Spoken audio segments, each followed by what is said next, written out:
What do you make of this regulatory thaw, if we can call it that, in the United States, and what is this going to look like? Yeah, I mean, this whole stablecoin regulation and the regulatory framework for essentially money on blockchains is a really big deal. It's not just the US. They've now changed their tune and now they're joining other global regulators, but there are other global regulators also working on stablecoin regulation, which is very important because, as I say, it's money. It's going to impact everyone's lives this time around. That's why the stablecoin story is so big, because anybody that thinks they're not in crypto and blockchain today, they're going to be in crypto and blockchain because they're going to be using fiat money that operates on blockchain. So suddenly we're all going to be in crypto. And that's likely to really turbocharge development of the space, coupled with the regulations, certainly out of the US, incredibly important. The US dollar is obviously the world's reserve currency. So when that moves on chain and the big US banks are participating in this new movement and infrastructure, it's going to make a really big difference to the way we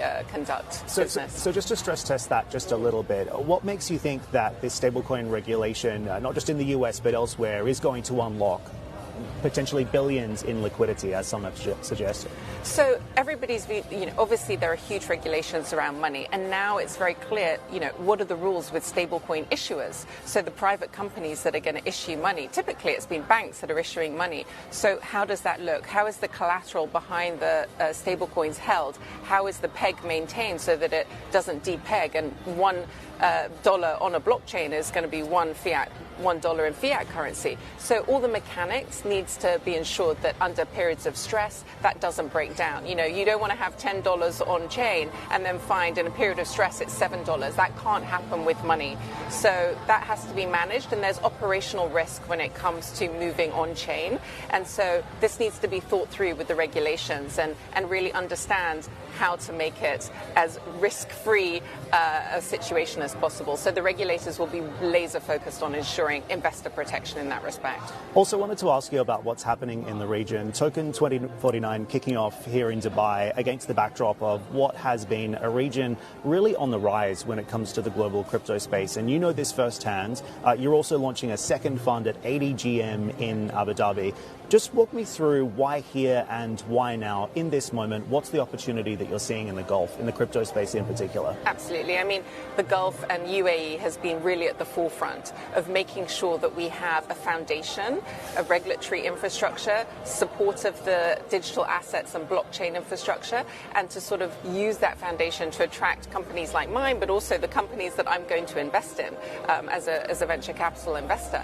And they've really made the environment so conducive to doing business, to helping talent thrive. And ADGM is a world-class regulator. It's an international financial center, and the queue's getting longer and longer to join and be a part of that story. And so the UAE has done an amazing job spotting an opportunity with this new shift in technology and how it's going to underpin financial markets, getting on the front foot and supporting businesses that are also looking to get ahead and be first movers. So when you bring all of that together, it's a very exciting, dynamic environment for us all to be in. I think it's fair to say we have seen a significant shift in the macro environment, though, particularly in the fundraising environment. Does that change your calculus on how much you can actually raise for this new fund? I think to this point, and still to this day, crypto and blockchain is still a niche investing environment. We saw the big mega funds raise sort of 4 or 5 billion back in 2021, and they had a problem trying to deploy that amount of money. This is still very new industry. The deal sizes are still very small. You can't sort of wash money into the space when it's actually not ready. It's still fledgling, I would say, as an industry. That's going to change radically in the next 5 years, I would say, because now we've got governments and regulators on our side. We've been in a period pretty much through crypto's history of fighting against regulators and sort of people in authority. So we're all sort of recalibrating in this, new paradigm that we're in. But with that, bigger check sizes, bigger investments, more confidence, because you can deploy more money into a space where you've got more clarity on the rules of the road, 5-10 years down the line. So that's the big change that I think we're going to move into. But are we there today? Not quite yet. Okay, so talk to me about the deal flow as well. Are you sizing up companies here already, or looking to make, potential buy-ins? What's the strategy? There are some incredible homegrown businesses here. They're being incubated. So really the big money, the power here sees the technology, and they're actually backing businesses to help them sort of grow. So definitely some big success stories, crypto insurance plays, prime brokers, all in the digital asset space, and that real convergence of how crypto and traditional finance is coming together. So the big names are taking note, and it's providing a fantastic foundation. Not just traditional finance, but sovereign capital as well. Yeah. And I think that's really important in this part of the world, particularly off the back of this MGX Binance deal. I think one of the largest deals in history in the crypto space.